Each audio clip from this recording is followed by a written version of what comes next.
नहमदुहु व नसल्ली अला रसूलिल करीम अम्मा बाद। अज इंशाअल्लाह अज़ीज़ पारो नंबर 8 जो ख़ुलासो बयान कयो वेंदो। बिल्कुलु इख़्तिसार सां बयान कंदो हलां त हिन पारे जे अंदरि 2 सूरतूं आहिनि।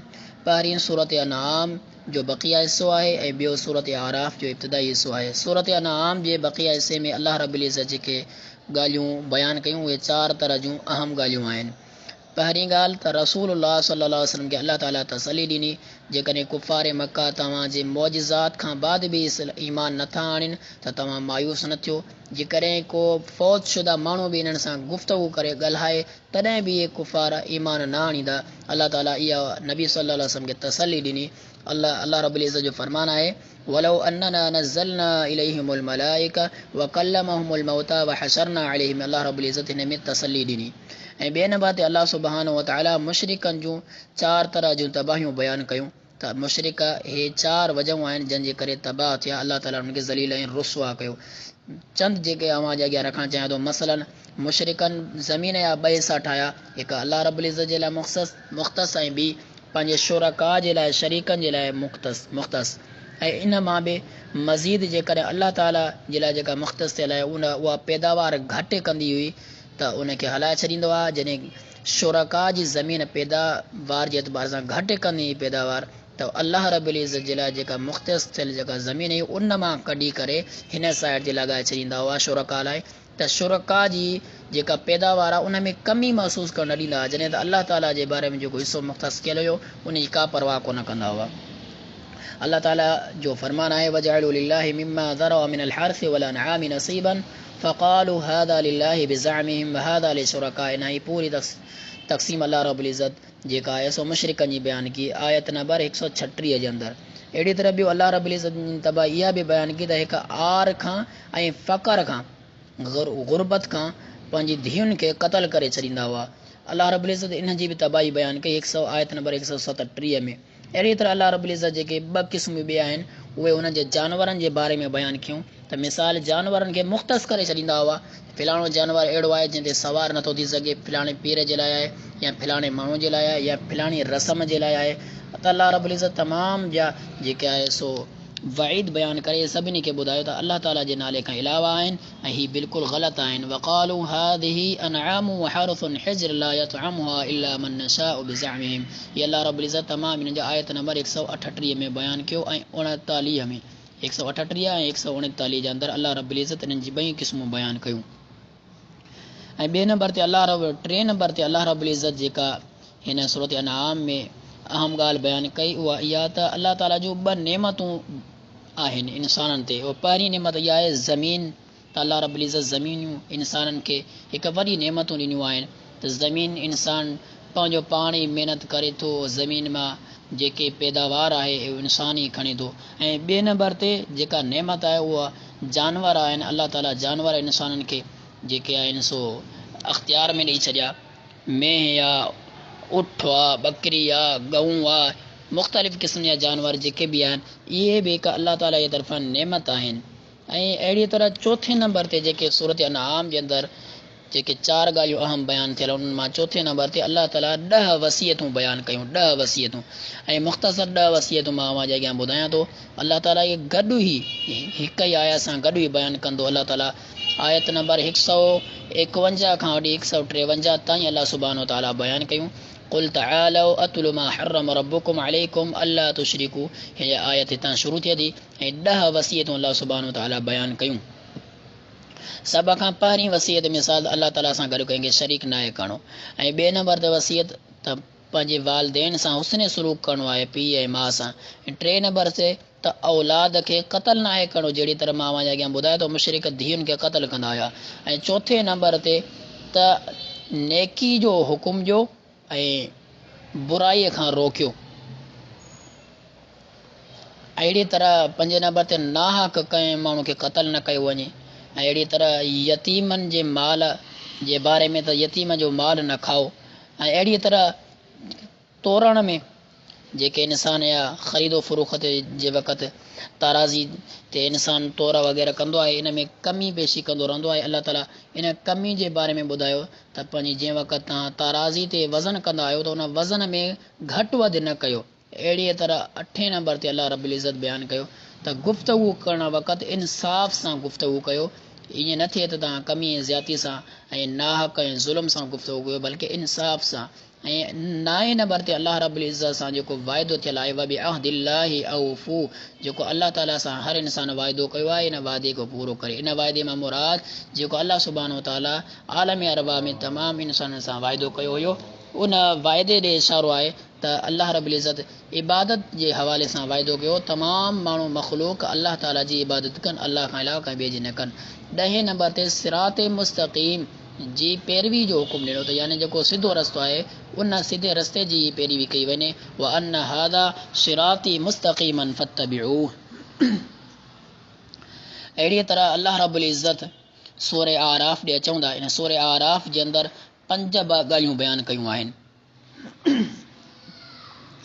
सभ खां पहिरीं ॻाल्हि अल्लाह सुब्हानहु व तआला जेका बयानु कई आहे, उहा अल्लाह ताला पंहिंजूं नेमतूं ॿुधायूं आहिनि। अल्लाह ताला जूं नेमतूं छा कहिड़ियूं आहिनि? क़ुरान मजीद आहे।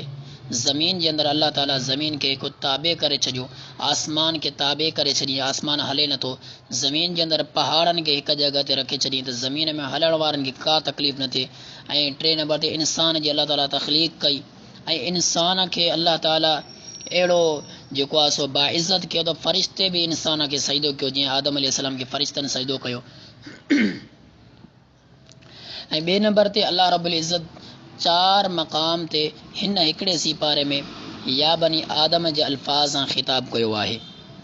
या बनी आदम जे अल्फाज़ सां अल्लाह रब्बुल इज़्ज़त 4 मरतबा जेको ख़िताब कयो आहे। शुरू में जेको 3 मरतबा अल्लाह रब्बुल इज़्ज़त जेको ख़िताब कयो आहे, इन में इशारो आहे त इंसान तक़वा अख्तियार करे ऐं लिबास पाए, कपिड़ा पाए करे, ऐं जेको इंसान मुहज़्ज़ब तरीक़े सां अल्लाह रब्बुल इज़्ज़त जी इबादत करे।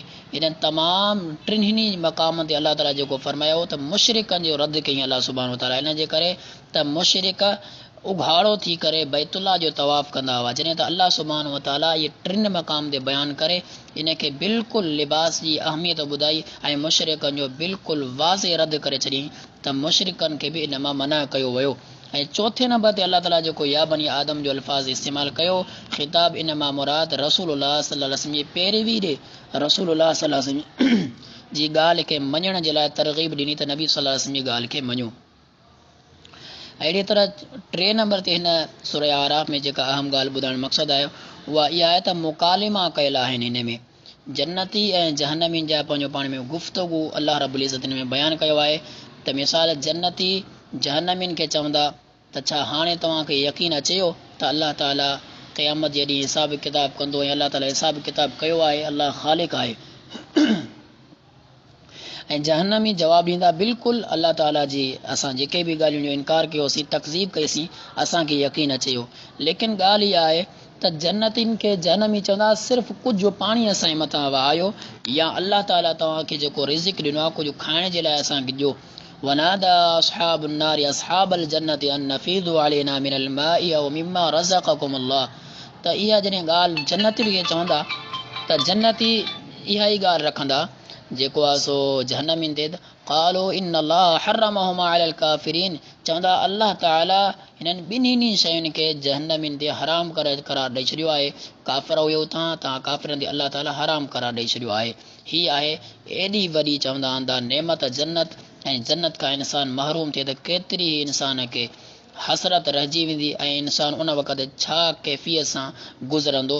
इन खां पहिरियां छो न असां जन्नती ऐं जहन्नमी जेके ॻाल्हियूं कंदा उन टाइम ते असां हींअर ई जन्नती अमाल करणु शुरू करे छॾियूं। ऐं 4 नंबर ते अल्लाह रब्बुल इज़्ज़त जेके अहम ॻाल्हियूं हिन मां बयानु कयूं, उहा इहा आहे त अल्लाह ताला पंहिंजी कुदरत जा दलाइल ॾिना त मां अल्लाह ताला क़ादिर आहे। अल्लाह ताला क़ादिर कीअं आहे उन जा अल्लाह सुब्हानहु व तआला दलाइल ॾिना। मसलन अल्लाह रब्बुल इज़्ज़त इहा दलील ॾिनी त आसमान हेॾो वॾो बुलंद आहे, लेकिन अल्लाह रब्बुल इज़्ज़त जी इहा कुदरत आहे, हिन आसमान खे कंहिं शइ जो सहारो न आहे, तॾहिं बि आसमान बरक़रार आहे। ऐं 2 नंबर ते अल्लाह रब्बुल इज़्ज़त अर्श जे बारे में ॿुधायो, अर्श केॾो वसी आहे, ऐं केॾो अल्लाह रब्बुल इज़्ज़त वसी अर्श खे बि हिकिड़ो पंहिंजे कंट्रोल में रखे छॾियो अथई। हुकुम जे तहत अर्श हेली ताईं क़ाइम ऐं दाइम आहे। 4 नंबर ते मिसाल जे तौर ते राति ऐं ॾींहुं आहे, इन जो निज़ाम आहे। अहिड़ी तरह सिज ऐं चंड आहे ऐं सितारा आहिनि, इहे तमामु शयूं, ऐं ज़मीन आहे, ज़मीन जेकी आहे सो ज़मीन जे अंदरि जेके बि पैदावार शयूं थियनि थियूं, इहे तमामु शयूं अलाह ताला जी कुदरत आहे। हर शइ इहा अलाह ताला जी कुदरत ते दलालत थी करे अलाह रब्बुल इज़्ज़त इहे तमामु शयूं इन पंहिंजे पारे में ॿुधाए करे इहा ॻाल्हि वाज़े करणु चाहे थो त अलाह सुब्हानो ताला त हीअ जेका ज़ात इहा तमामु शयूं जंहिंजो इहतिमाम करे सघे थी त उहा ज़ात हर शइ खां आला ऐं बदतर आहे, हर शइ खां इज़त जे एतबार सां बुलंद आहे, सभिनी जो को बि उन जे मुक़ाबले में को मट न आहे। ऐं अहिड़ीअ तरह 5 नंबर ते जेका ॻाल्हि आहे अलाह रब्बुल इज़्ज़त सूरह आराफ़ जे अंदरि उहा इहा आहे त अलाह ताला हिन 5 नंबर में कुझु क़ौमुनि जो ज़िक्र कयो आहे, क़ौमुनि जा किस्सा बयानु कया अथई। तक़रीबन 5 क़ौमुनि जा किस्सा बयानु कया अथई। पहिरीं नूह अलैहिस्सलाम जी क़ौम, ऐं 2 नंबर ते आद अलैहिस्सलाम जी क़ौम, 3 नंबर ते समूद अलैहिस्सलाम जी क़ौम, ऐं 4 नंबर ते लूत अलैहिस्सलाम जी क़ौम, ऐं 5 नंबर ते शुआइब अलैहिस्सलाम जी क़ौम। ऐं अलाह ताला तमामु क़ौमुनि जा किस्सा बयानु कया। दरअसल तफ़सील खे हज़फ़ कंदे मां सिर्फ़ु हिकमतूं ॿुधायां थो त अलाह रब्बुल इज़्ज़त इन्हनि अंबिया जा किस्सा छो बयानु कया। इन्हनि जूं हिकमतूं तक़रीबन 4 हिकमतूं आहिनि।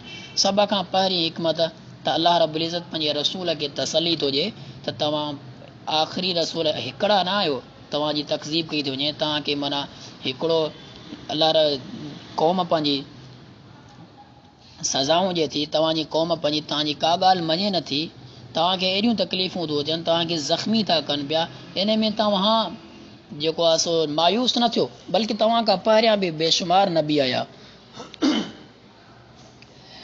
2 नंबर ते माना त इन में 2 नंबर ते रसूलुल्लाह सल्लल्लाहु अलैहि वसल्लम खे इहो बि ॿुधायो वियो त जेके माण्हू अच्छा अमल कनि था ऐं ख़राबु अमल गुनाहनि वारा अमल कनि था, उन्हनि खे पंहिंजो अंजाम मिलियो वेंदो, उन्हनि खे पंहिंजो हिकिड़ो जेको नतीजो आहे अजर मिले थो। ऐं 3 नंबर ते त अलाह रब्बुल इज़्ज़त जे किस्सा बयानु कया त रिसालत जी दलील आहे त पाण करीम सल्लल्लाहु अलैहि वसल्लम रसूल आहिनि, बरहक़ आहिनि। छो हिकु आम आहे, उम्मी आहे नबी सल्लल्लाहु अलैहि वसल्लम, जेको लिखणु पढ़णु नथो ॼाणे, लेकिन पहिरीं क़ौमनि जे जेके नबी आहिनि उहे पूरा किस्सा ॿुधाए करे ऐं इहा ॻाल्हि उजागर करे थो त नबी सल्लल्लाहु अलैहि वसल्लम त मां आम माण्हू आहियां बल्कि नबी आहियां।